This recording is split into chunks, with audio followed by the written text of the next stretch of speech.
Ibu, Waalaikumsalam warahmatullahi wabarakatuh. Ibu. Kenapa nih, Uri? iya, Ibu izin saya dari program guru penggerak ingin mengimbaskan kepada teman-teman, ibu guru, bapak ibu guru, dan teman-teman Tendi serta ibu kepala sekolah untuk mengimbaskan dengan topik budaya positif agar sekolah kita di SD Negeri 11 bisa memiliki budaya positif yang berkarakter profil pelajar Pancasila, Ibu. Waduh, bagus banget itu.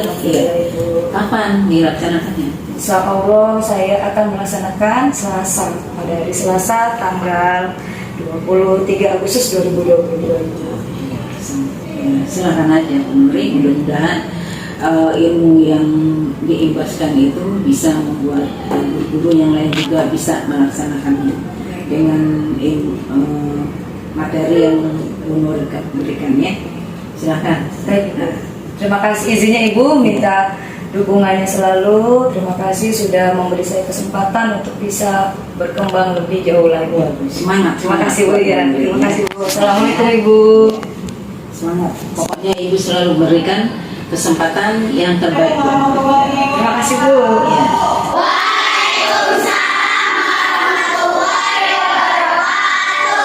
Baik anak-anak, apa kabarnya hari ini?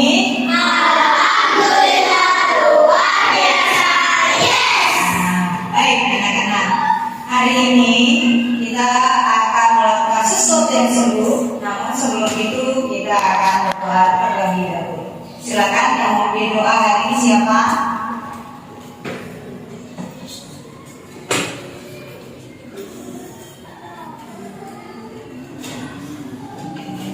Siap.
Waalaikumsalam warahmatullahi wabarakatuh. Baik anak-anak, hari ini siapa yang tidak hadir? Ada?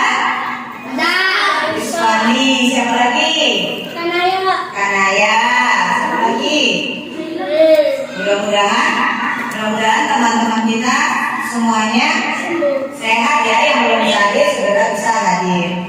Baik anak-anak, hari ini Bu Nuri akan mengajak kamu membangun sebuah impian kamu supaya kamu sangat senang berada di kelas kita, sangat senang berada di sekolah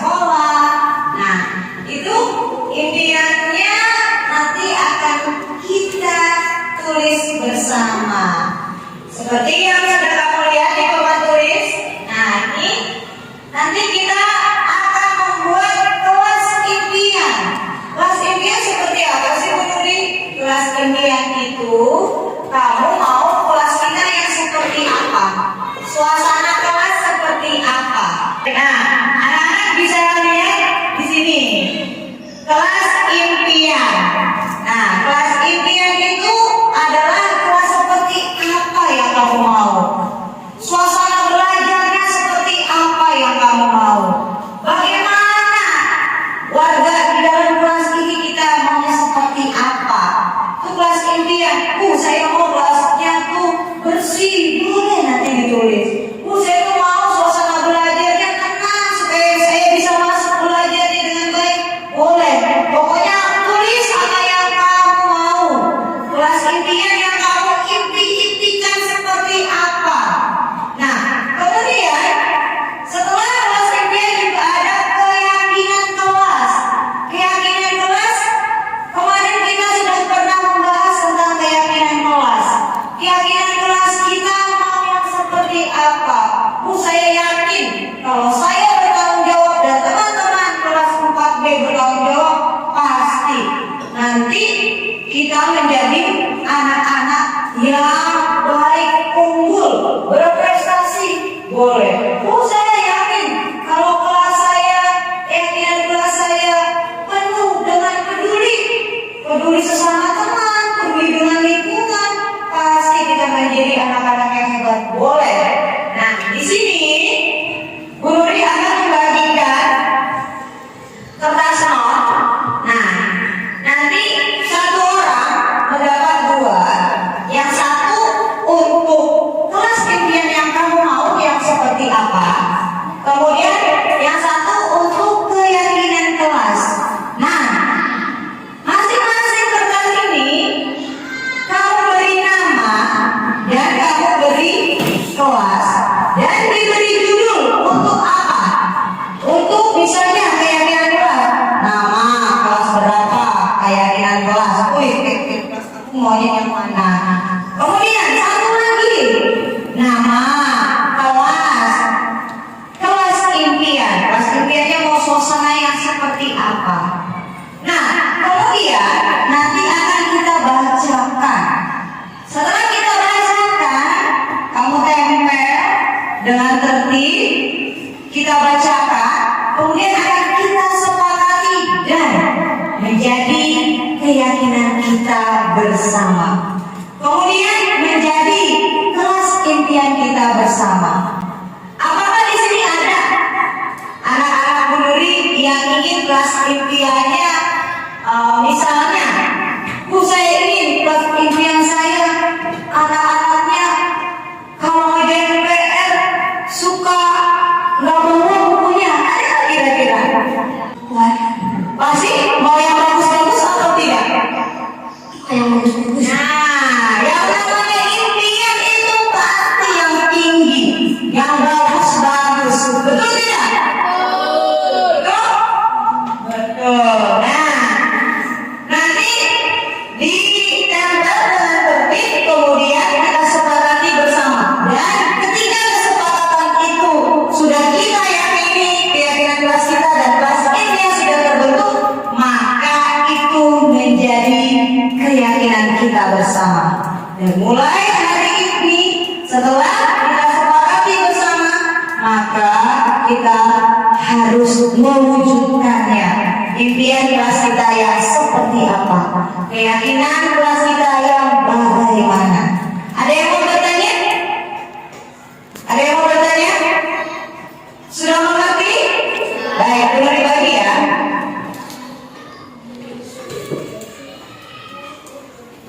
Ya, masing-masing 2 ya. Ini yang satu buat kelas impian, yang satu buat keyakinan kelas. Silakan tulis ya.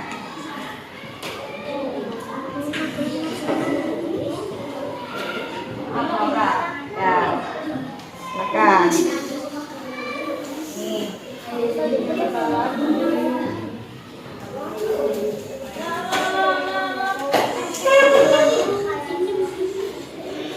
Yang lain sabar ya. Ya, 1 lembar yang untuk keyakinan kelas, 1 lembar untuk Ibu nama dulu ya Bu? iya, nama dulu, nama kelas, tulis keyakinan kelas atau kelas impian baru ditulis kamu maunya yang seperti apa.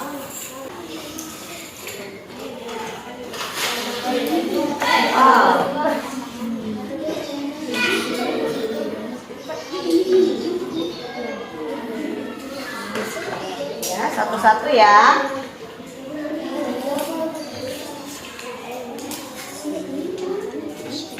Sama. Buat silakan ya. Tulis.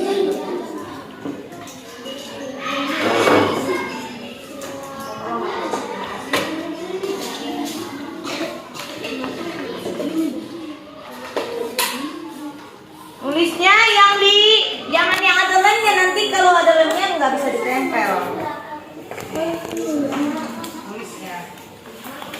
Apa itu? 2.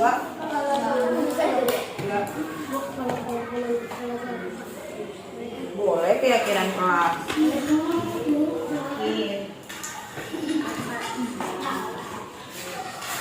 Nah, silakan ditulis. Nah, tulis nama, kemudian kelasnya.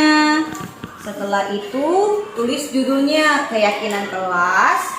Dan setelah itu yang satunya, kelas impian. Kamu mau yang seperti apa? Keyakinan kelas yang seperti apa? Ya, nah seperti itu.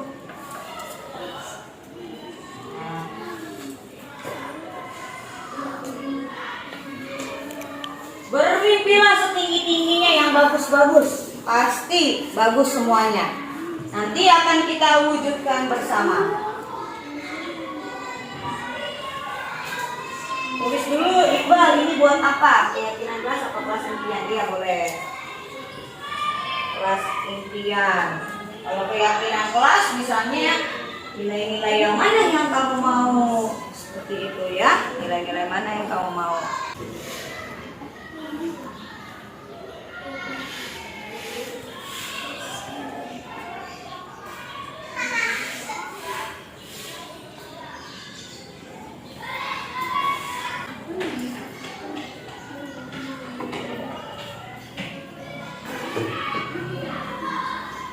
Nanti kita bacakan, terus baru kita sepakati ya. Tempel di lembaran kamarnya. Selesai menuliskan kelas impian. Nanti kita tempel di sini, keyakinan kelas di sini, kemudian kelas impian di sebelah sini. Nah, sebelum itu, Bu Nuri mau tahu nih, apa yang kamu inginkan untuk kelas kita? Baik. Silakan. Boleh terserah. Assalamualaikum warahmatullahi wabarakatuh.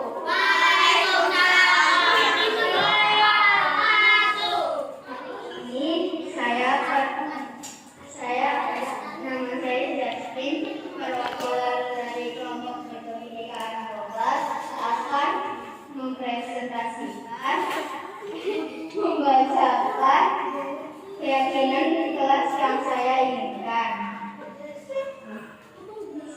Saya akan menuliskan keyakinan kelas saya. Saya harap kelas saya jika bertanggung jawab akan membuat dirinya akan bertanggung jawab atas kesalahannya kepada orang lain dan tidak merugikan orang lain. Baik. Nama saya Tanda Sama, perwakilan dari kelompok pendidikan yoga akan membacakan impian saya kelas impian. Iya. Saya ingin kelas kita menjadi kelas terbersih dan terapi yang luas seluas lagi.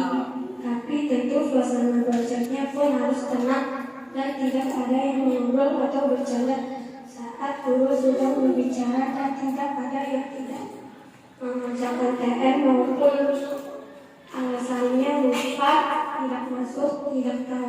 Terima kasih. Baik, terima kasih. Silakan ditempel. Tepuk tangan dong buat tangannya.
kelas impian?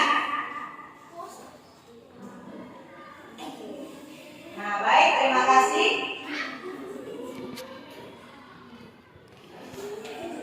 Nah, nanti kita baca. Nah, baik.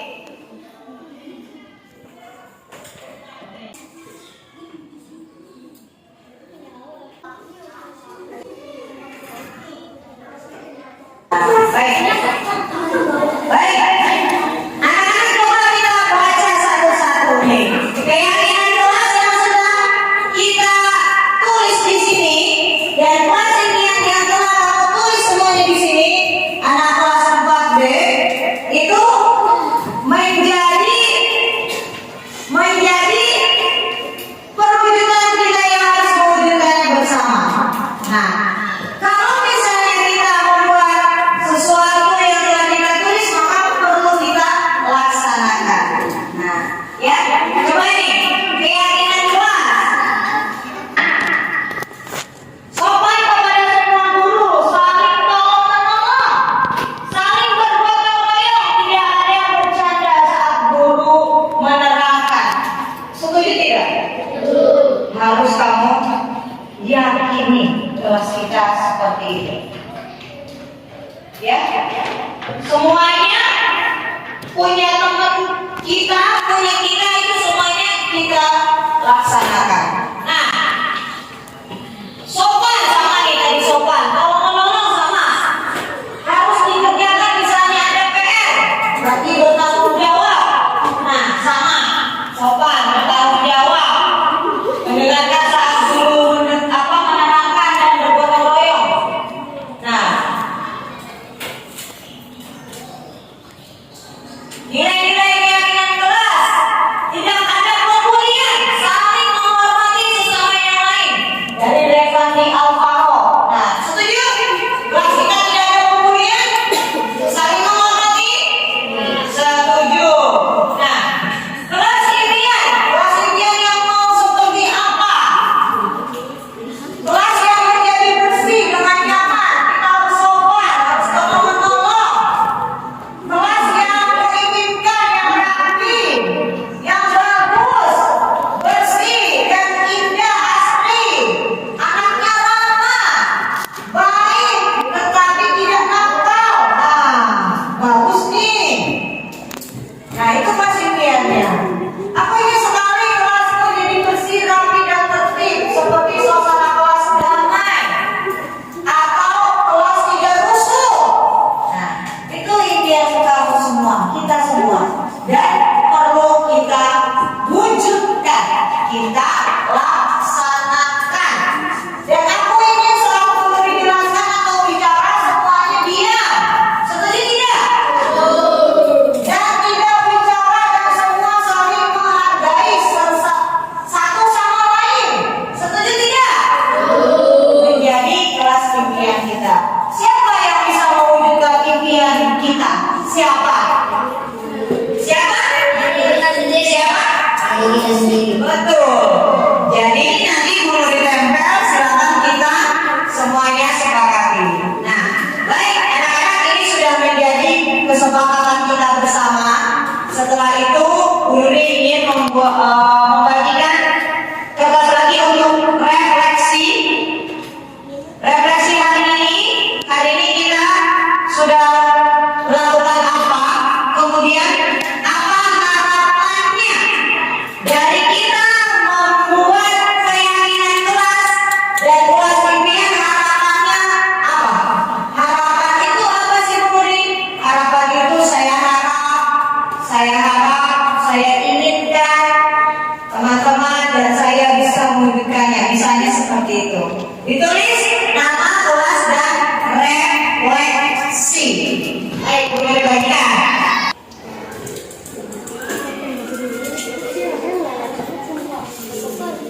Ya, refleksi ya sekarang ya.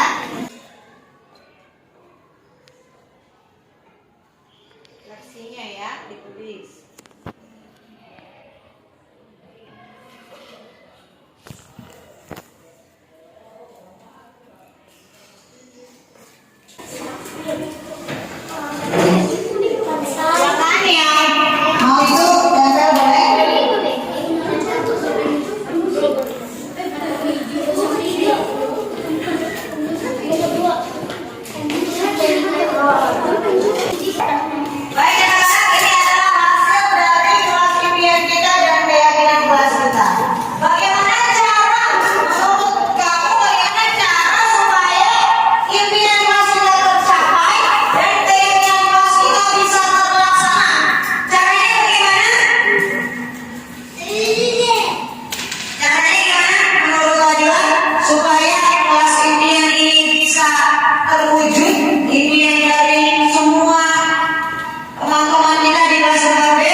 Terima kasih.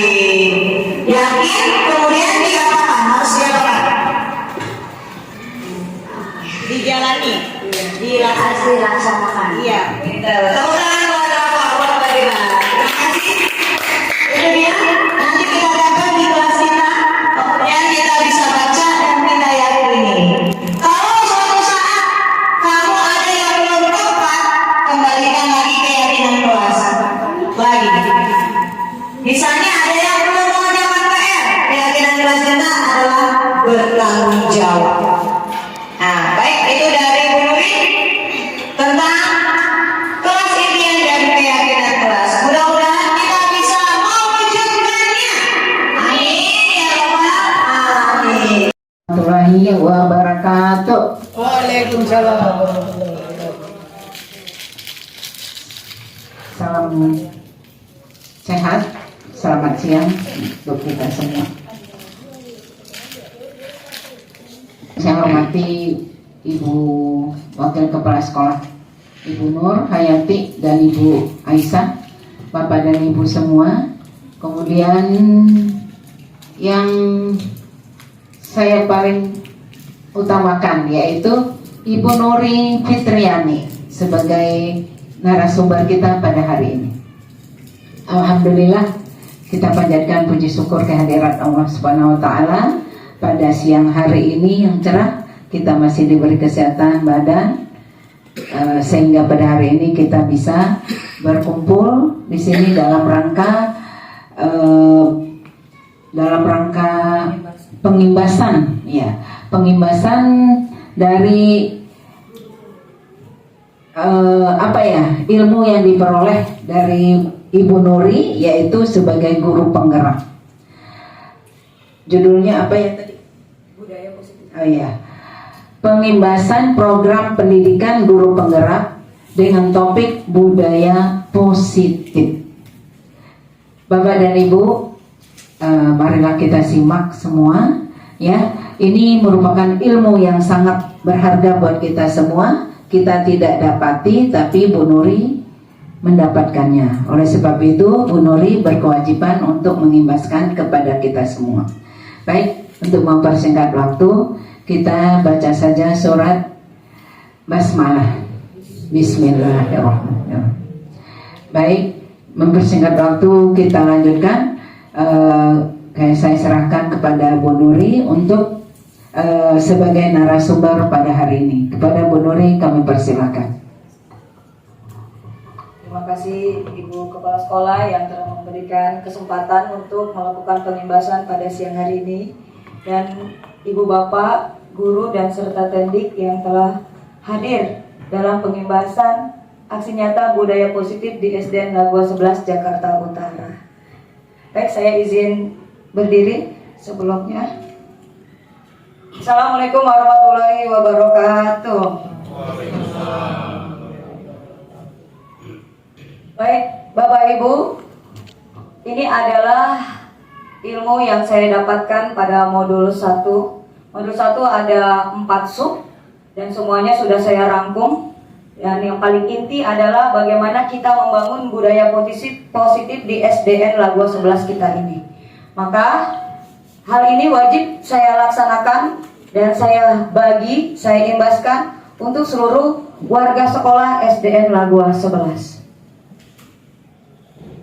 Ini adalah tim saya dengan fasilitator Bapak Suryajaya STMPD, kemudian pengajar praktik Bapak Ahmad Hidayat MPD.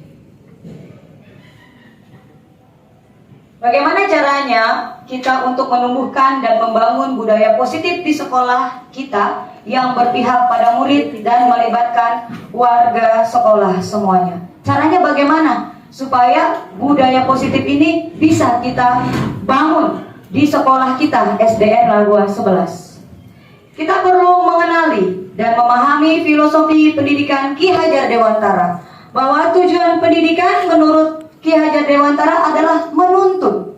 Menuntun apa? Menuntun murid sesuai kodratnya, baik alam dan zaman, agar mencapai keselamatan dan kebahagiaan setinggi-tingginya sebagai individu dan masyarakat. Adapun kodrat alam itu adalah kodrat lahirnya anak. Kodrat lahirnya anak, masing-masing anak itu memiliki membawa kodratnya sendiri, potensinya masing-masing, kemudian kecerdasannya masing-masing, kemudian minatnya masing-masing. Nah, kemudian kodrat zaman anak sudah berada di zaman revolusi industri 4.0 sudah lewat. Artinya memang kita perlu melaksanakan pembelajaran dengan mengintegrasikan teknologi. Kemudian kodratnya anak adalah bermain, sehingga kita perlu juga mengintegrasikan permainan-permainan yang edukatif untuk murid kita. Sekolah diibaratkan sebagai ladang, guru diibaratkan sebagai petani, dan murid diibaratkan sebagai benih atau bibit. Ketika bibit tidak unggul, tetapi seorang petani itu memberikan perlakuan yang tepat, disiram, dikasih pupuk, dirawat dengan sepenuh hati, dengan ketulusan jiwa, meskipun dia bukan bibit yang unggul, akan dapat tumbuh dengan baik. Begitupun sebaliknya. Ketika ada bibit yang bagus, yang super, tetapi tidak diberikan perlakuan yang baik, tidak disiram, tidak diberi pupuk, sebagus apapun bibit itu tidak akan bisa tumbuh dengan baik. Seorang petani tidak bisa memaksakan sebuah bibit padi harus tumbuh menjadi jagung. Begitupun sebaliknya. Artinya apa? Setiap anak memiliki potensinya masing-masing. Kita sebagai guru tidak bisa memaksakan kodratnya. Kita nih seorang petani, ini saya punya benih jagung. Nanti saya siram terus biar dia jadi padi nanti besarnya. Gak akan bisa. Maka tidak bisa seorang guru memaksakan murid untuk menjadi seperti yang kita inginkan. Namun tugas guru menuntun murid kita sesuai dengan kodratnya masing-masing. Guru di sini sebagai tauladan yang dijadikan contoh murid, ingarso sum tulodo. Di depan kita menjadi contoh. Jika kita mau murid kita datang tepat waktu, gurunya dulu. Jika kita mau murid kita cerdas, berprestasi, dan memiliki hormat terhadap yang tua, gurunya dulu. Guru menjadi tauladan, ingarso sum tulodo. Guru sebagai among yang senantiasa mendampingi dan mengontrol, melibatkan keluarga dan lingkungan sekitar dalam memajukan pendidikan yang berpihak kepada murid.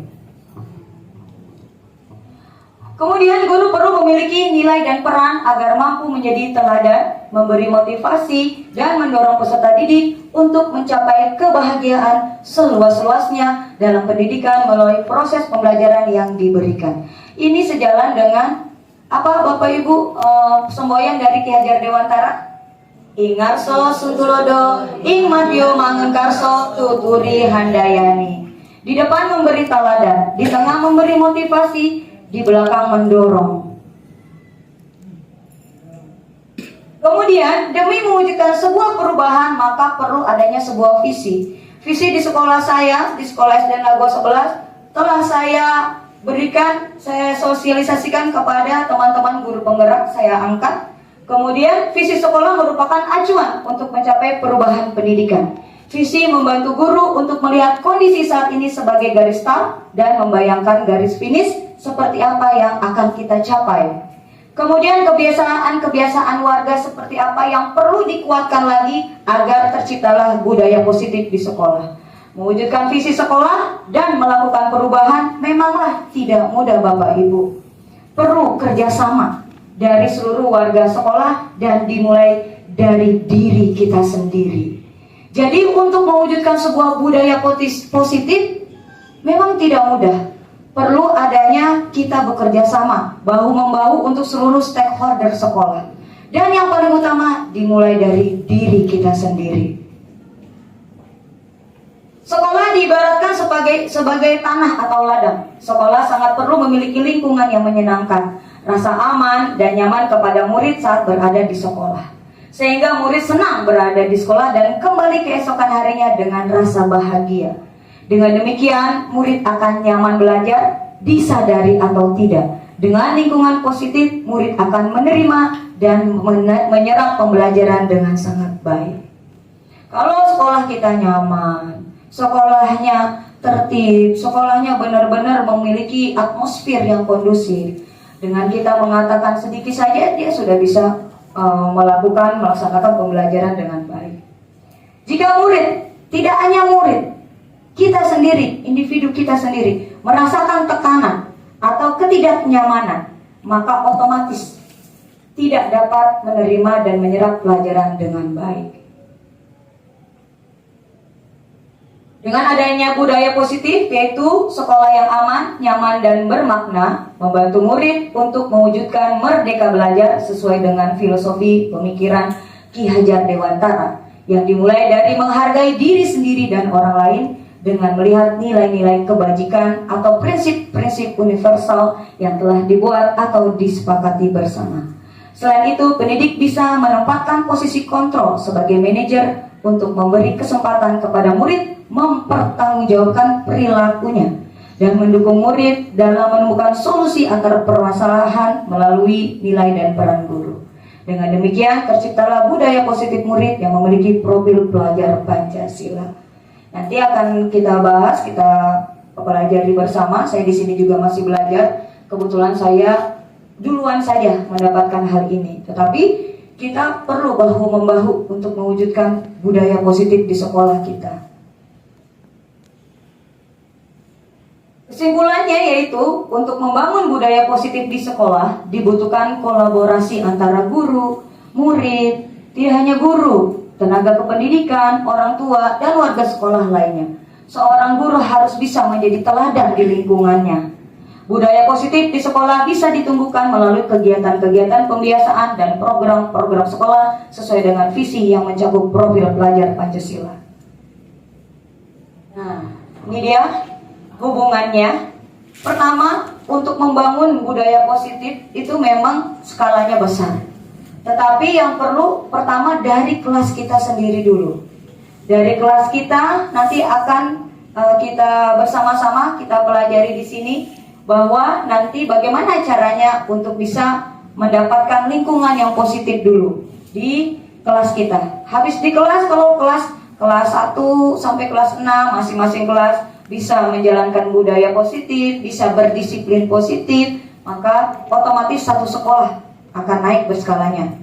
Kemudian terjadilah nanti akan pembiasaan positif. Dengan pembiasaan positif yang kontinu, yang terus menerus, maka akan mengakar budaya positif, tentu dilakukan oleh seluruh stakeholder sekolah, seluruh warga sekolah.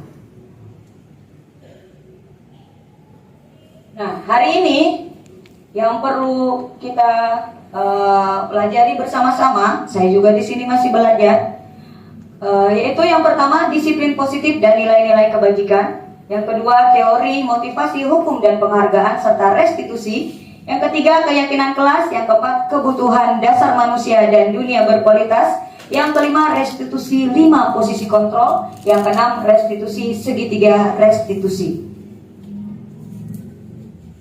Yang pertama, disiplin positif dan nilai-nilai kebajikan atau perubahan paradigma stimulus respon versus teori kontrol. Nah, bayangkan Bapak Ibu semuanya, di dalam kepalan tangan kita ada sesuatu yang berharga. Berharga sekali kita jaga. Tapi ada seseorang yang menyuruh membukanya, membujuknya, entah pakai rayuan, entah pakai uang, entah pakai hadiah yang sangat besar. Kira-kira Bapak Ibu apa yang akan Bapak Ibu lakukan? Membukanya atau tetap mengepal? Bapak Ibu, kira-kira tetap mengepal, karena kita yakin di dalam kepalan tangan kita ada sesuatu yang sangat berharga. Inilah yang dinamakan perubahan paradigma atau teori kontrol atau ilusi kontrol. Kita akan bahas. Kadang-kadang kita merasa bisa mengontrol murid kita dengan ilusi guru mengontrol murid. Padahal sebenarnya yang terjadi itu hanya tampaknya saja. Yang sebenarnya adalah karena murid kita mengizinkan dirinya untuk dikontrol oleh kita. Yang kedua, ini hanya sebuah ilusi.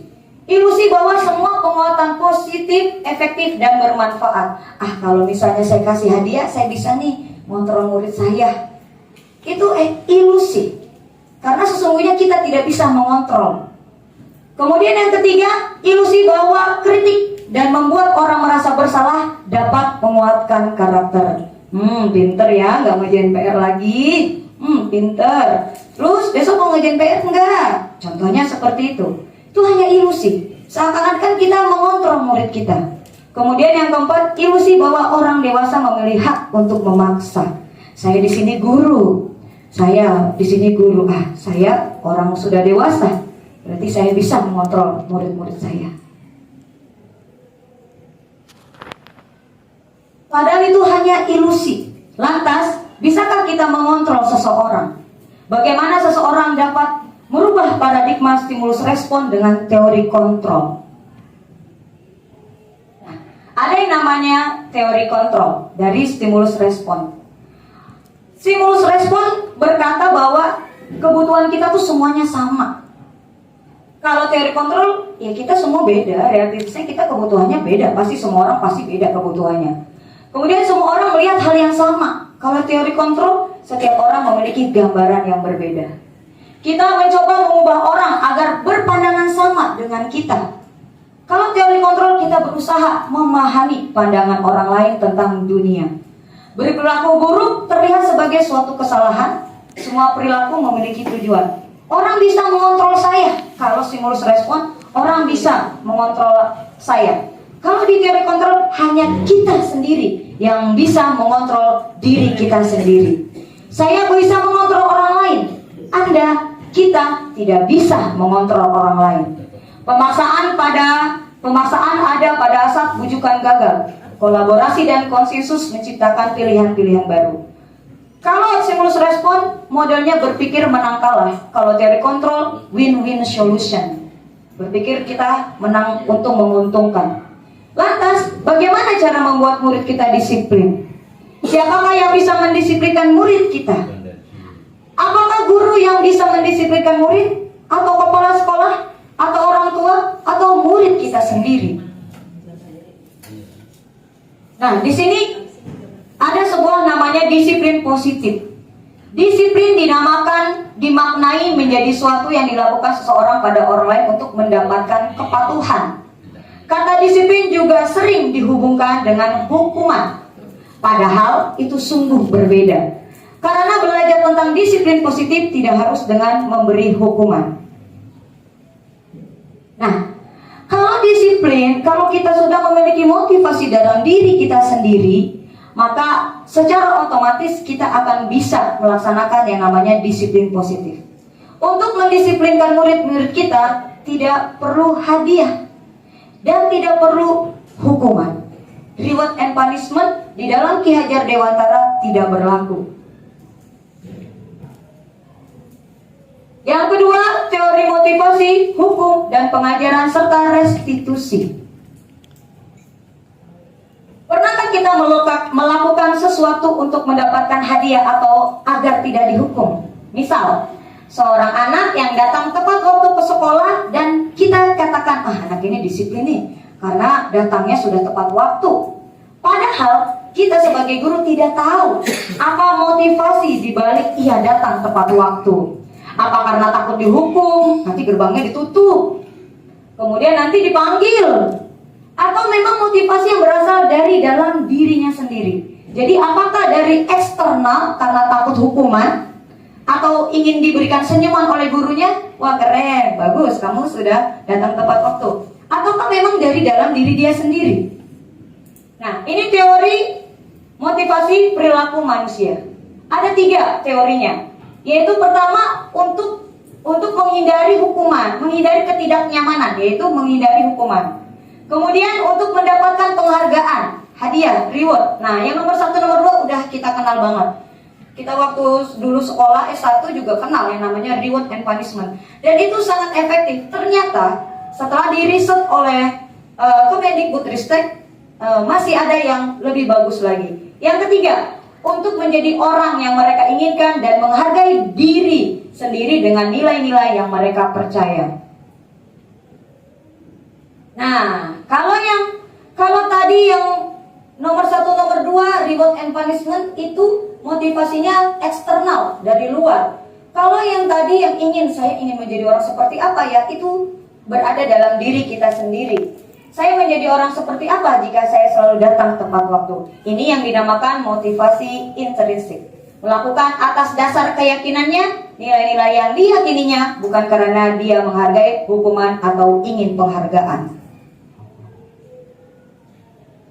Yang ketiga, keyakinan kelas.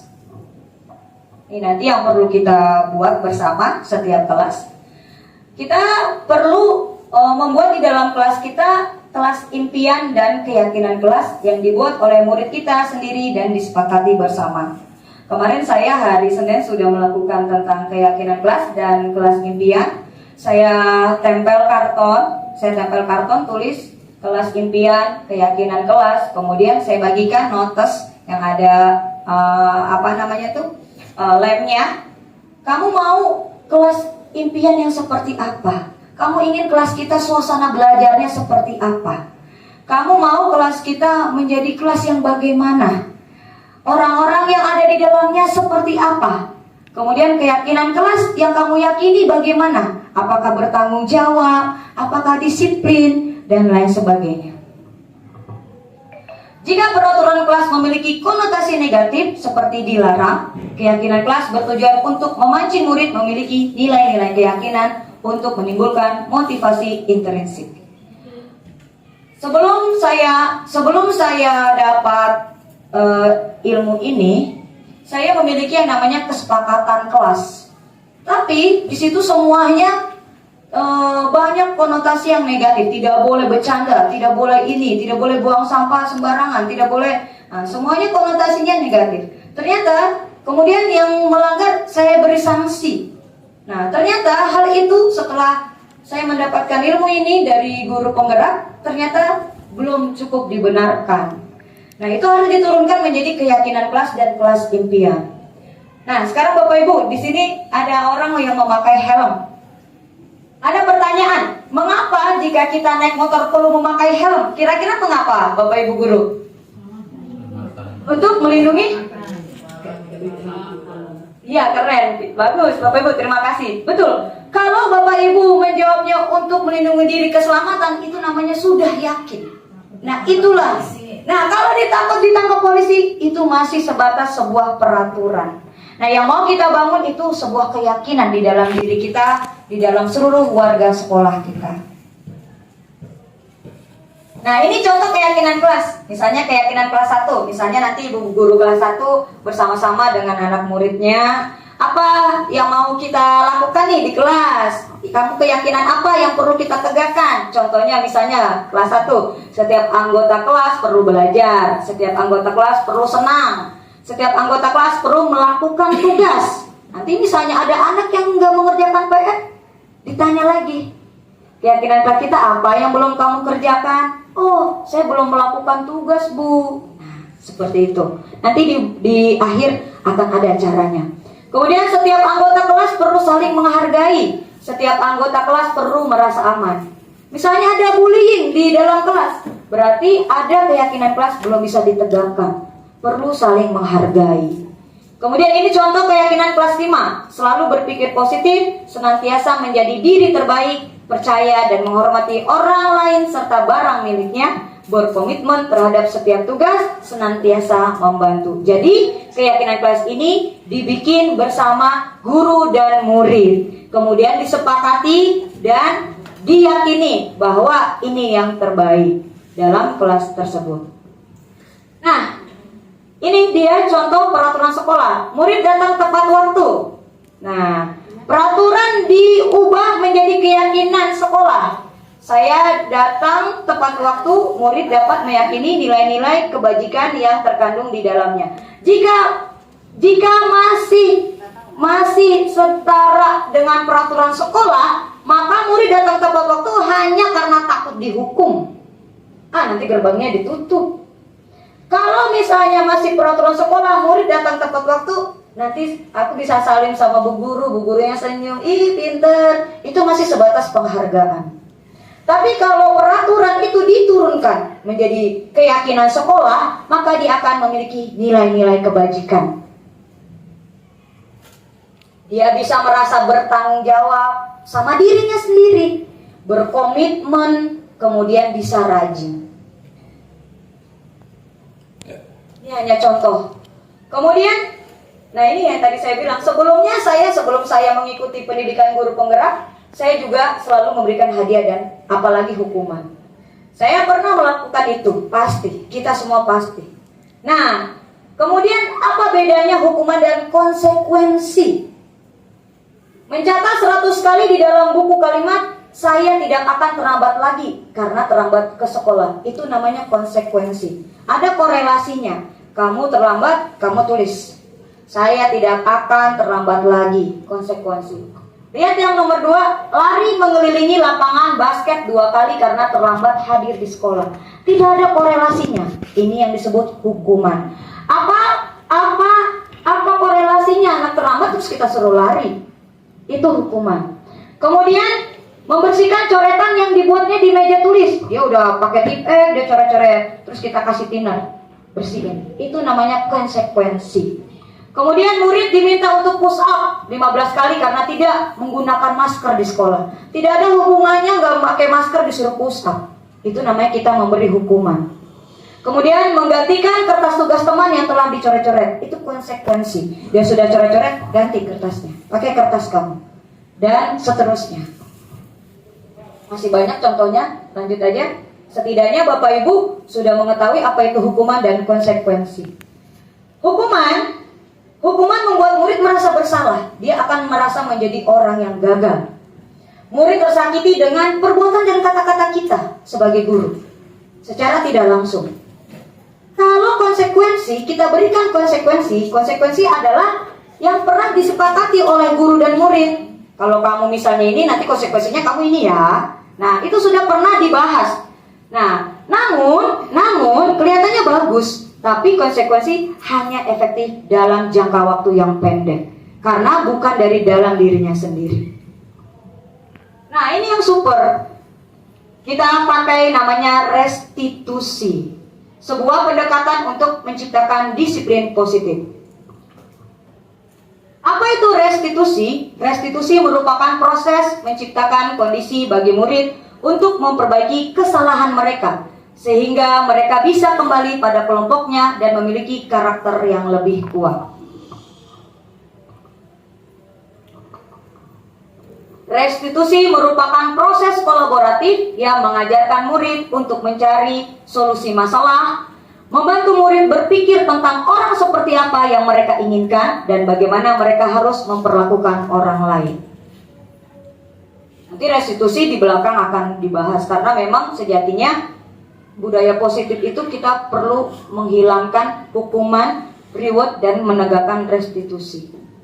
Yang keempat, kebutuhan dasar manusia dan dunia berkualitas. Nah, kenapa sih anak-anak banyak sekali di dalam kelas masalahnya? Ada yang jahil lah sama temennya, ada yang iseng lah, ada yang ngata-ngatain temennya lah. Tuh, ini dia. Manusia bukan hanya anak kita. Sebagai manusia, sebagai insan, setiap individu memiliki 5 kebutuhan dasar manusia. Yang pertama, kebutuhan bertahan hidup. Yang kedua, kebutuhan kasih sayang dan rasa diterima. Yang ketiga, kebebasan. Yang keempat, kebutuhan kesenangan. Dan yang kelima, kebutuhan penguasaan. Ini bukan untuk anak saja, ini untuk kita semua sebagai manusia. Ini ada kasus. Bu Ambar, guru wali kelas 2A di SD Pelita Hati, sedang bingung menghadapi ulah salah satu murid di kelasnya, Doni. Beberapa anak di kelas 2A telah datang padanya dan mengeluhkan Doni yang sering kali meminta bekal makan siang mereka dengan paksa. Si Doni tiap hari minta bekal makan siang pakai paksa lagi. Jika Anda menghadapi situasi seperti Ibu Ambar, apa yang akan Anda lakukan? Menurut Anda, kira-kira apa alasan Doni melakukan hal itu? Jadi si Doni ini tiap hari mintain bekal makan siang temannya secara paksa. Jika Doni menjawab, kenapa kamu melakukan hal itu Doni? Kalau Doni, saya lapar bu, orang tua saya tidak membawakan bekal makan siang.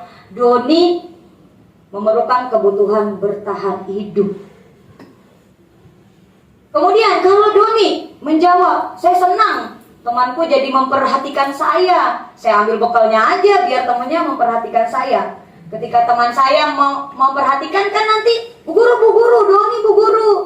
Dan bu guru memberitahu orang tua, maaf ibunya Doni, tadi Doni melakukan ini.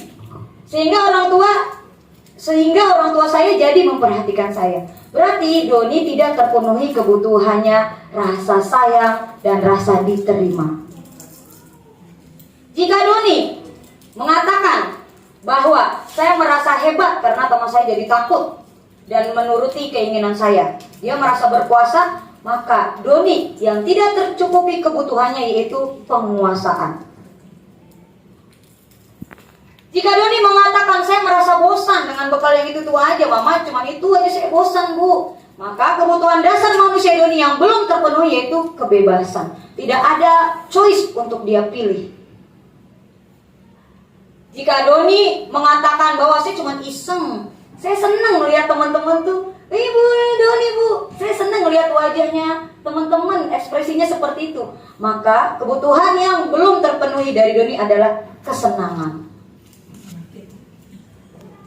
Nah, dari kasus tadi Bu Ambar dan Doni, artinya kita telah mengetahui bahwa anak-anak, bukan anak-anak saja, kita sebagai manusia ketika ada sebuah yang tidak lurus, berarti ada salah satu atau salah dua atau salah tiga kebutuhan dasar kita tidak terpenuhi. Kemudian ini, ibu guru bilang, aku tidak boleh bersenandung sewaktu mengerjakan tugas. Jangan bersiul-siul, padahal dia senang banget sambil nyanyi misalnya.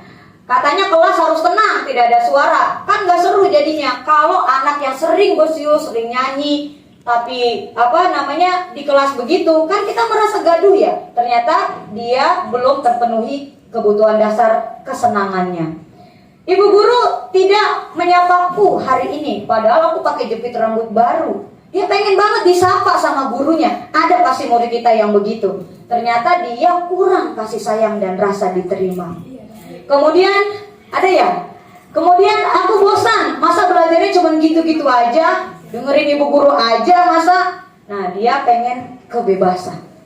Aku sebel, gambarku tidak rapi, malah ibu guru nunjukin ke teman-temanku di depan kelas. Itu penguasaan. Secara tidak langsung, perilaku murid kita di kelas dan di sekolah dilandasi dengan kebutuhan dasar manusia yang belum terpenuhi. Nah, dari sini saya juga baru paham, saya juga baru dapat ilmunya 2 minggu belakangan ini. Jadi ternyata murid-murid kita seperti ini ternyata kebutuhan dasarnya tidak terpenuhi. Itu dia. Terus bagaimana caranya? Yang kelima, restitusi. 5 posisi kontrol. Nah, ini 5 posisi kontrol yaitu penghukum, pembuat merasa bersalah, yang ketiga teman, yang keempat pemantau, dan yang kelima manajer. Nah, ketika kita dihadapi dengan sebuah kasus permasalahan, posisi kontrol apa yang kita ambil? Apa penghukum? Kamu kenapa nggak pakai sepatu warna hitam? Ini pak, soalnya sepatunya basah. Nah, lari. Posisi kita pengontrol, penghukum. Silakan videonya. Kedengaran nggak suaranya? Ini dari pendidikan guru penggerak. Gak kedengaran suaranya ya? Nah, dengar. Mari kita simak ibu bapak. Bagus sekali. Dalam posisi tersebut, mari kita saksikan kasus Naret yang terlambat hadir 20 menit di sekolah dan melihat bagaimana kelima posisi kontrol dalam menghadapi masalah tersebut.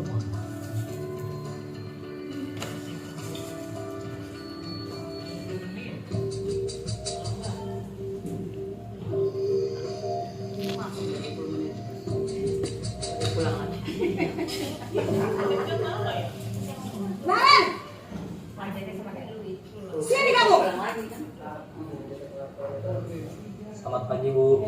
Selalu terlambat. Kamu deh, pasti terlambat. Maaf, Bu. Saya... Apa? Apa coba? Alasan kamu apa lagi? Kapan sih kamu tidak terlambat? Malas sekali ya kamu jadi anak. Saya... Dasar pemalas. Gak kapok-kapok sih kamu. Sudah berapa kali terlambat? Sana, kamu keliling lapangan basket 2 kali. Kenapa saya harus keliling lapangan basket, Bu? Kenapa? Kamu mau lawan ibu? Berani-beraninya jawab. Sudah terlambat, masih berani jawab pula. Sekarang, keliling lapangan basket 5 kali sekalian. Biar kapok. Cepat. Pergi sana ke lapangan basket. Posisi penghukum biasanya berbicara dengan nada tinggi, menghardik, tunjuk-tunjuk, menyakiti, dan menyindir. Hukuman berupa maupun psikis. Ibu dan bapak guru hebat. Dampak yang terjadi pada murid ketika guru berada pada posisi penghukum adalah murid cenderung akan memberontak, bahkan menyimpan dendam.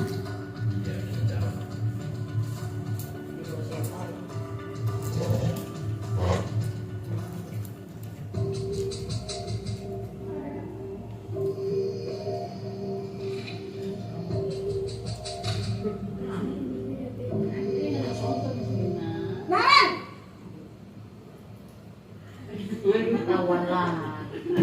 Selamat pagi, Bu. Naren.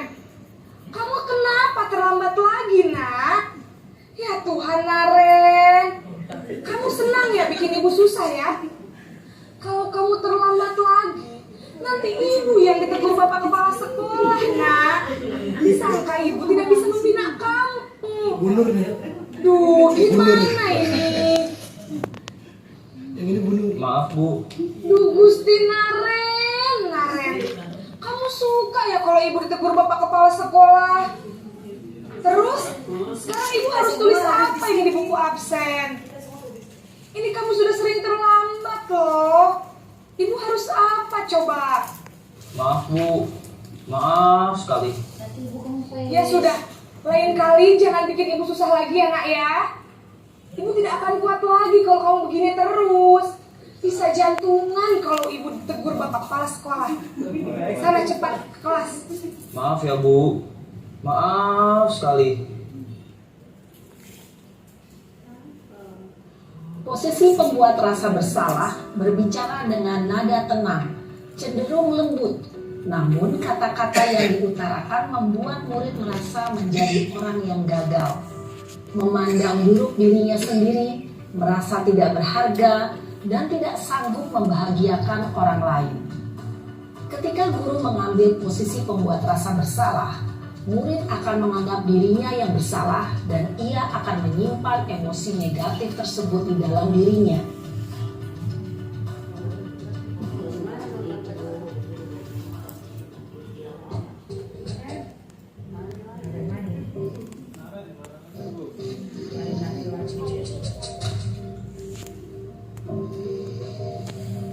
Naren!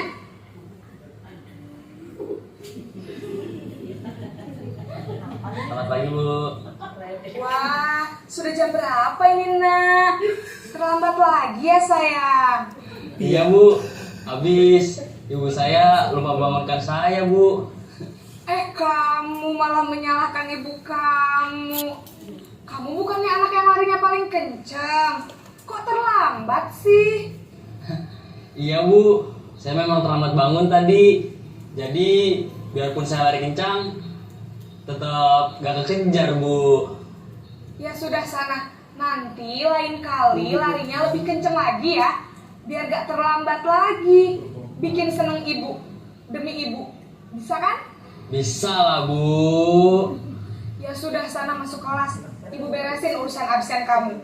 Kamu ini ada-ada saja.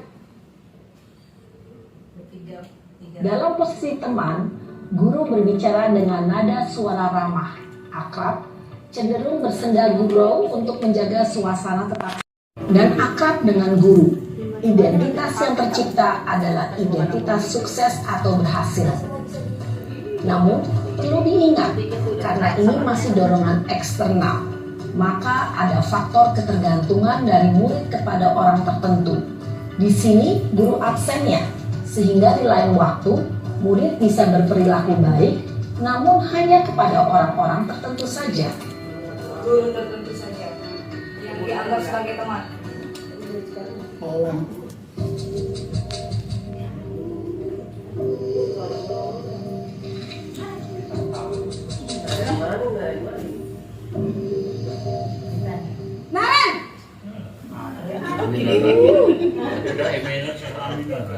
Selamat pagi Bu. Naren, apa peraturan sekolah kita tentang jam berapa kita harus masuk sekolah, nak? Kita harus di sekolah jam 7 Bu.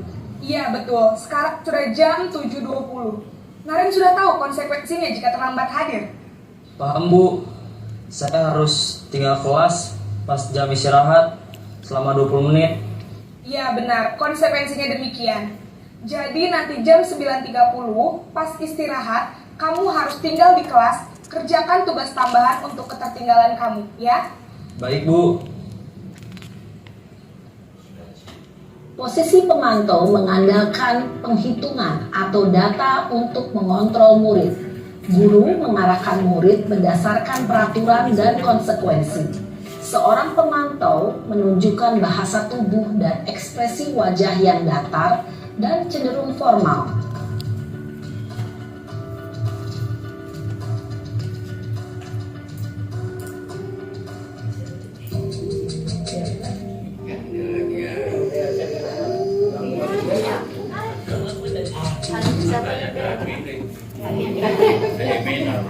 Naren!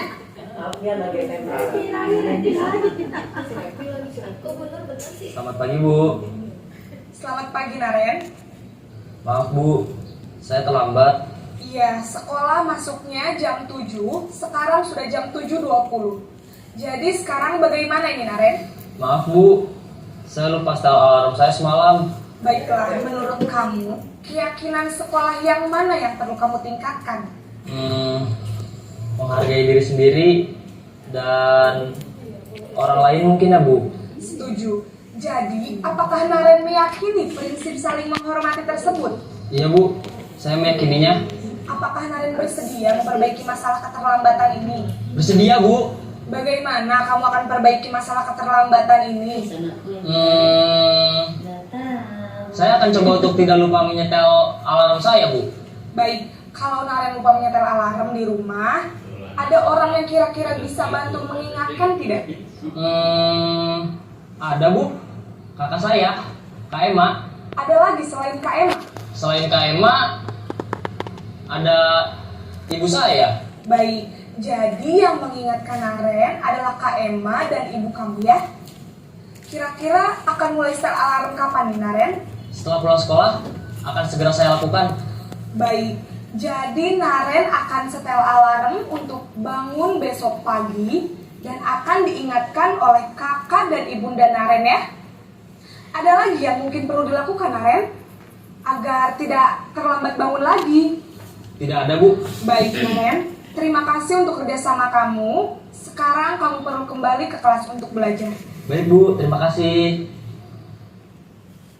Posisi manajer adalah posisi kontrol yang disarankan untuk membimbing murid memiliki sikap disiplin yang positif, yaitu murid yang mandiri, bertanggung jawab, dan dapat memecahkan masalah. Tujuan dari posisi ini adalah agar murid dapat berefleksi atas tindakannya.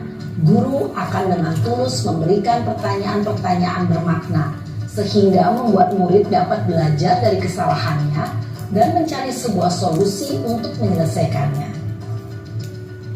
Ibu dan Bapak guru hebat, setelah mengamati adegan kelima posisi kontrol tadi, kira-kira posisi mana yang paling ideal? Posisi mana yang dapat menunjang motivasi intrinsik murid? Ya, tentu posisi manajer. Posisi ini memang posisi ideal yang ingin dituju setiap pendidik. Pada posisi inilah, guru dapat menerapkan disiplin positif yang berpihak pada murid. yang memerdekakan murid. Perjalanan seorang pendidik tentunya tidak mudah untuk sampai pada posisi seorang manajer. Namun, tujuan kita pasti, yaitu menciptakan murid-murid yang mandiri, merdeka, dan bertanggung jawab. Semoga penggambaran 5 posisi kontrol yang telah diperlihatkan ini dapat menjadi ajang refleks bagi kita semua, agar dapat terus mengasah dan menerapkan disiplin positif yang memerdekakan murid. Mari terus berlatih dan bersemangat. Selamat menerapkan. Salam dan bahagia Ibu dan Bapak Guru hebat.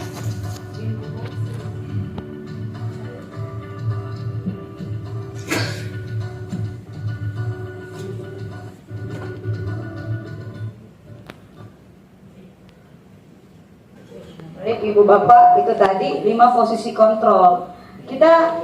Saya pas tahu pengetahuan ini juga, ya ampun, ternyata selama ini saya nggak benar, saya nggak tepat. Nah di sini ternyata ada yang namanya 5 posisi kontrol. Yang paling tepat yaitu yang tadi, kontrol manager. Tapi itu perlu dilatih terus.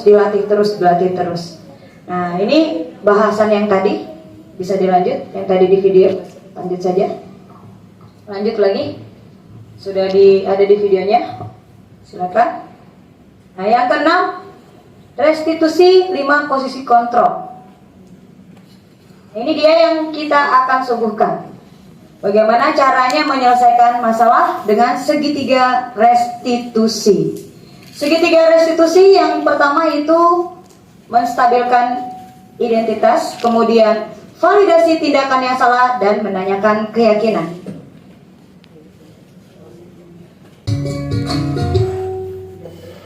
Salam dan bahagia Ibu dan Bapak Guru hebat. Pada video kali ini kita akan membahas tentang salah satu program disiplin positif yang diterapkan di lingkungan sekolah yang dikenal dengan nama restitusi.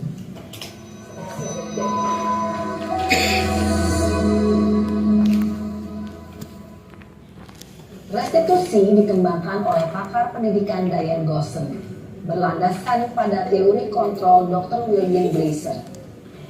Segitiga restitusi adalah suatu proses dialog yang dijalankan oleh guru atau orang tua agar dapat menghasilkan murid yang mandiri dan bertanggung jawab.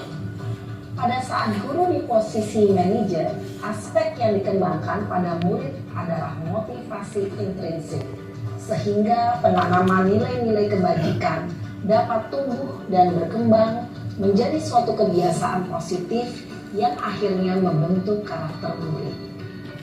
Proses dialog ini terdiri dari 3 langkah yang digambarkan pada ketiga sisi pada segitiga restitusi. Sisi pertama adalah menstabilkan identitas. Sisi yang kedua adalah validasi tindakan yang salah. Dan sisi yang ketiga adalah menanyakan keyakinan. Ibu dan Bapak Guru, berikut ini akan ditunjukkan bagaimana seorang guru berada dalam posisi manajer menggunakan penerapan segitiga restitusi.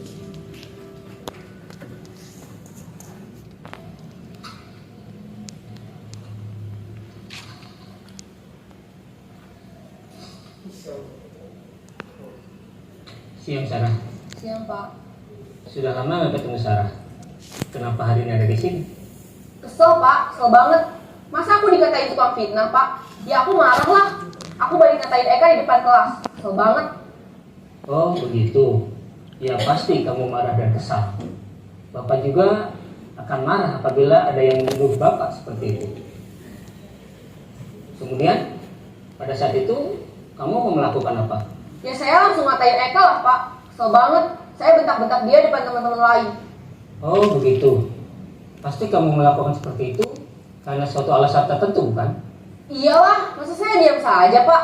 Ya saya bela diri lah. Masa saya dituduh tukang fitnah? Ya wajar lah.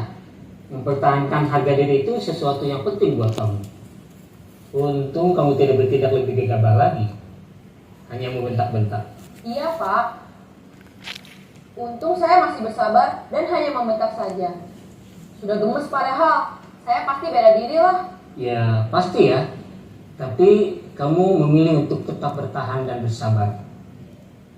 Kamu memilih untuk tidak berbuat lebih parah lagi, bukan? Iya. Nah, sekarang coba kita lihat lagi tindakan kamu yang bentak-bentak Eka di kelas. Tindakan kamu itu kira-kira sesuai dengan keyakinan kelas atau prinsip kamu tidak? Enggak lah Pak, capek Pak jadi pemarah. Jadi keyakinan atau prinsip mana yang kurang sesuai dengan keinginan kamu? Ya, saya sebenarnya sangat menghargai orang lain. Mungkin saat itu saya menjadi emosi, jadi tidak menunjukkan sikap itu. Kamu meyakini tidak?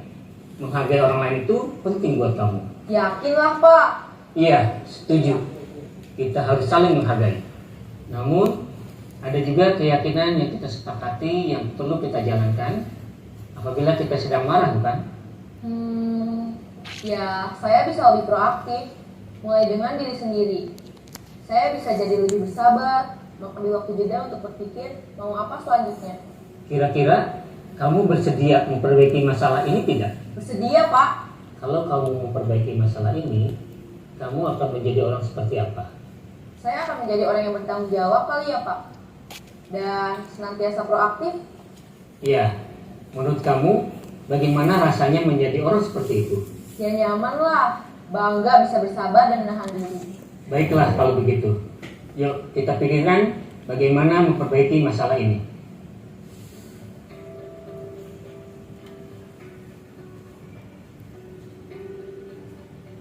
Ibu dan Bapak guru hebat. Baru saja kita menyaksikan contoh bagaimana seorang guru berada dalam posisi manajer menggunakan penerapan segitiga restitusi. Mari kita bahas satu persatu. Pada sisi pertama, menstabilkan identitas berdasarkan pada prinsip bahwa membuat kesalahan adalah bagian dari proses pembelajaran. Sisi pertama dari segitiga ini berperan menggeser identitas murid dari identitas gagal ke identitas sukses. Murid yang sedang bertingkah laku yang tidak pantas atau menarik diri saat itu sedang mengarah identitas gagal. Bila kita mengkritiknya, maka posisinya tidak akan berubah. Kita bisa mengajukan pernyataan-pernyataan ini. 1. Membuat kesalahan sesuatu yang wajar. 2. Manusia tidak ada yang sempurna. 3. Kita bisa memperbaiki masalah ini. 4. Saya tidak menanyakan kesalahannya. Saya lebih fokus bagaimana memperbaiki masalah ini. 5. Apakah saat ini kamu tengah menjadi orang yang baik untuk dirimu sendiri? Pada sisi kedua, validasi tindakan yang salah berlandaskan pada prinsip bahwa setiap perilaku berupaya memenuhi suatu kebutuhan tertentu. Guru yang telah memahami teori kontrol akan bergeser dari pemikiran stimulus respon menjadi proaktif dan mencoba untuk mengenali tujuan dari perilaku murid. Mengenali dan mengakui kebutuhan murid ini dapat memperbaiki hubungan dengan murid tersebut. Pernyataan atau pertanyaan bisa disampaikan dengan nada suara tidak menghakimi atau memojokkan, sehingga dapat mengembalikan murid pada posisi positif. 1. Kamu bisa saja bertindak lebih gegabah lagi dari ini. 2. Kamu bukan melakukannya tanpa suatu alasan tertentu. 3. Kamu melakukannya karena mempertahankan sesuatu yang penting bagimu. 4. Mungkin kamu bisa mempelajari suatu perilaku baru yang lebih efektif. Bersediakah kamu mempelajarinya? Selanjutnya, kita akan simak sisi terakhir, yaitu menanyakan keyakinan. Teori kontrol menyatakan bahwa pada dasarnya kita termotivasi secara intrinsik. Pada saat perilaku yang salah telah divalidasi dan identitas sukses telah stabil, maka murid telah siap mengaitkan keyakinan-keyakinannya dengan tindakannya yang salah dan pemikirannya telah bergeser ingin menjadi orang yang dituju. Pertanyaan-pertanyaan ini dapat mengaitkan keyakinan-keyakinan yang dianut murid. 1. Sebagai keluarga atau kelas, apa yang kita yakini? 2. Nilai-nilai apa yang telah kita sepakati? 3. Seperti apa gambaran sebuah kelas yang ideal bagi kamu? 4. Kamu ingin menjadi orang seperti apa?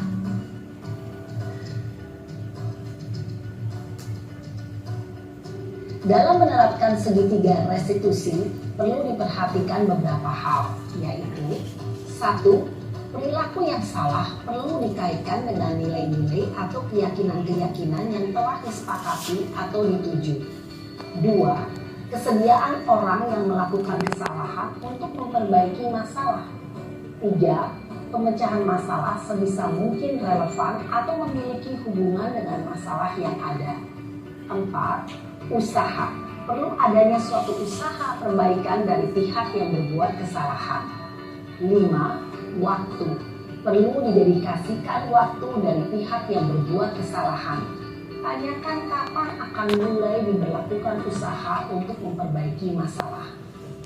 Dengan memahami struktur penerapan segitiga restitusi, diharapkan guru dapat menerapkan posisinya sebagai manajer dengan mengajukan pertanyaan-pertanyaan bermakna yang dapat membuat murid menjadi lebih percaya diri, bertanggung jawab, dan mandiri. Nah, ibu bapak guru perlu tidaknya mengikuti ketiga tahapan dalam segitiga restitusi bergantung pada ringan beratnya suatu permasalahan. Misalnya, bila permasalahan tersebut ringan, maka tidak perlu dijalankan secara berurutan. Bahkan bisa semudah menanyakan apa keyakinan yang kita sepakati. Dengan menjalankan segitiga restitusi, dengan mengajukan pertanyaan-pertanyaan bermakna, diharapkan murid menjadi lebih kuat secara pribadi, dapat membuka wawasan murid agar dapat menyelesaikan masalahnya sendiri, semakin percaya diri, mandiri, dan merdeka. Salam dan bahagia, ibu bapak guru hebat. Baik, Ibu Bapak Guru, hebat, ini udah di penghujung. Itu dia yang bisa saya sampaikan. Saya di sini ingin berbagi pengalaman. Saya sudah mencoba melaksanakan yang namanya tahapan segitiga restitusi. Biasanya anak-anak yang melakukan sesuatu yang kurang tepat itu anak-anak yang memang ternyata kebutuhan dasarnya, kelima kebutuhan dasar itu tidak terpenuhi dengan baik. Setelah saya lakukan segitiga restitusi ternyata yang awal-awalnya itu saya nahan emosi luar biasa karena pengen marah gitu. Nah, setelah beberapa hari sekitar seminggu saya lakukan itu akhirnya netral. Memang kita perlu berlatih. Nah, dulu beberapa waktu saya melaksanakannya pakai tahapan-tahapan 3 itu. Tapi seiring dengan berjalannya waktu, misalnya ada anak iseng atau anak kurang melaksanakan keyakinan kelas, saya hanya bilang, si ini berisik tadi di kelas, misalnya. Saya hanya bilang, kenapa kamu melakukan hal itu? Apa keyakinan kelas yang belum kamu tepati? Nanti anaknya jawab sendiri. Ini sekitar seminggu baru bisa sampai di titik agak netral. Kemudian setelah itu nanti anaknya jawab sendiri, oh saya belum bisa disiplin, saya belum bisa tertib. Nilai-nilai kebajikan akan muncul sendiri di mulutnya mereka. Kemudian, nah kamu sudah tahu, kira-kira kapan kamu bisa melaksanakan ketertiban itu, keyakinan kelas itu. Nah, terus kalau siswa saya mulai rame, saya selalu bilang, apa kelas impian yang mau kamu inginkan? Nah, karena di awal memang kita punya kontrak membuat kelas impian dan keyakinan kelas. Maka di sini Bapak Ibu sudah menjadi amanah dari Kemendikbudristek. Saya mengajak seluruh Bapak Ibu di sini melaksanakan untuk menciptakan budaya positif di SDN Labuan 11. Dimulai dari diri kita sendiri, Ingarso Suntulodo. Dimulai dari kelas kita sendiri dan akhirnya sekolah kita memiliki akar budaya positif yang kuat. Bapak Ibu guru, tidak bisa saya sendiri yang menegakkan budaya positif. Perlu dukungan dari Bapak dan Ibu guru semua, Ibu kepala sekolah, teman-teman di sini semuanya. Nah, Bapak Ibu guru bisa melakukan tadi keyakinan kelas dan kelas impian kepada muridnya. Bisa dimulai besok atau lusa. Kita lihat bagaimana perkembangannya. Awal-awal ketika bagaimana kita bisa melaksanakan restitusi kalau kita tidak punya kontrak keyakinan kelas dan kelas impian. Tidak akan bisa. Karena restitusi akan menanyakan keyakinan, nilai-nilai kebajikan yang dia yakini. Nah, maka perlu dilaksanakan itu. Setelah saya melaksanakan 1 minggu, sudah mulai netral. Tapi tentu kita terus mengingatkan lagi. Sehingga tidak ada lagi di sekolah kita, di kelas kita, budaya hukuman dan penghargaan. Sehingga sekolah kita bangun namanya budaya positif. Mudah-mudahan nanti teman-teman yang belum bisa hadir bisa diberitahu. Supaya masing-masing dari kelas nanti akan kita evaluasi sejauh mana kita melaksanakannya. Ingarso suntulodo, ingmadyo mangunkarso, tuturi handayani. Ini bukan sekadar semboyan, Ibu Bapak. Ingarso, kita sebagai guru, kalau kita ingin murid kita begini, kita harus jadi contoh dulu. Kemudian ingmadyo mangunkarso, kita motivasi anak-anak kita. Tuturi handayani, kita dorong mereka supaya lebih baik lagi. Bapak Ibu guru, ada pantun dari saya. Mari ciptakan murid yang aktif. Bersama murid selalu berkreasi. Konsisten terapkan budaya positif. Jadi manajer, wujudkan restitusi. Terima kasih. Bapak Ibu guru, minta maaf banyak kekurangannya. Itu dia oleh saya di modul 1. Masih ada 2 modul lagi, tapi tentu saya masih berproses. Untuk melakukan restitusi saja saya masih nahan emosi awal-awal. Tapi lama-lama terus dilakukan. Udah 1 minggu saya lakukan, sudah mulai sedikit netral. Mudah-mudahan Bapak Ibu guru bisa melaksanakan ini. Saya ada minta refleksi hari ini. Bapak Ibu guru minta izin untuk minta refleksinya. Izin minta refleksinya dari baru nih, ilmu baru buat saya juga, saya masih berproses. Ilmu baru yang telah kita dapat dari guru penggerak tentang budaya positif itu bagaimana kita refleksi diri kita. Awalnya bagaimana, apakah kita sudah benar melaksanakan menjadi pengontrol yang mana. Kemudian izin untuk minta apa rasanya setelah mendapatkan ilmu ini, dan langkah selanjutnya Ibu Bapak guru akan melakukan apa untuk menciptakan budaya positif yang mengakar di SDN Lagoa 11. Dan ini Bapak Ibu guru bukan hanya sekedar teori, tapi kita butuh perubahan, butuh transformasi pendidikan.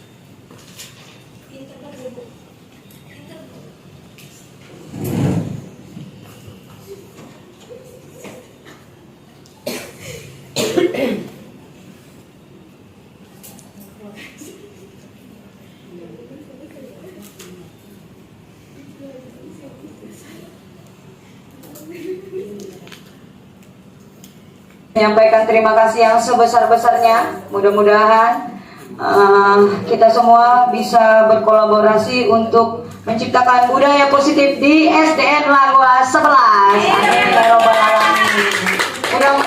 Kenapa harus disampaikan? Karena kita harus satu pandangan. Kalau tidak satu pandangan tidak akan bisa. Terima kasih Ibu Kepala Sekolah Ibu Suryati SPD MSI yang telah memberikan kesempatan saya untuk mengeksplor diri saya dan Bismillah bisa sama-sama saling berpegangan untuk memajukan SDN Lagua 11 yang lebih maju, lebih baik, lebih berkarakter profil pelajar Pancasila. Dari saya, terima kasih Ibu Bapak Guru hebat. Assalamualaikum warahmatullahi wabarakatuh. Saya kembalikan ke Ibu. Saya Rafael Jalur Baru, kelas 4B.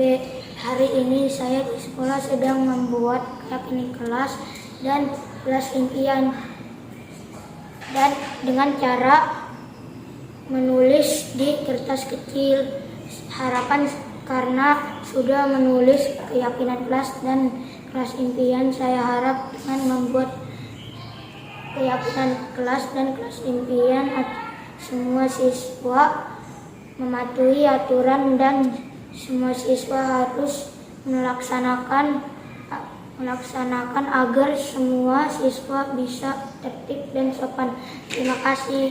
Demikian refleksi dari saya. Warahmatullahi wabarakatuh. Nama saya Nurah Zalfa.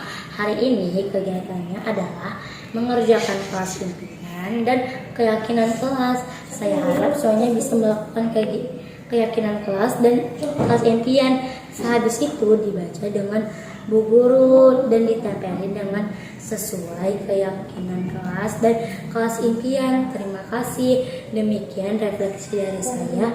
Assalamualaikum warahmatullahi wabarakatuh. Saya Ruhana, teman sejawat dari Ibu Nuri Fitriani. Dengan adanya pengimbasan program pendidikan guru penggerak topik budaya positif, saya jadi mengetahui bagaimana cara membangun budaya positif di kelas dan di sekolah. Saya perlu menjadi seorang manajer dan menerapkan restitusi agar dapat menimbulkan motivasi inklusif bagi siswa-siswi di sekolah SDN Lagua 11.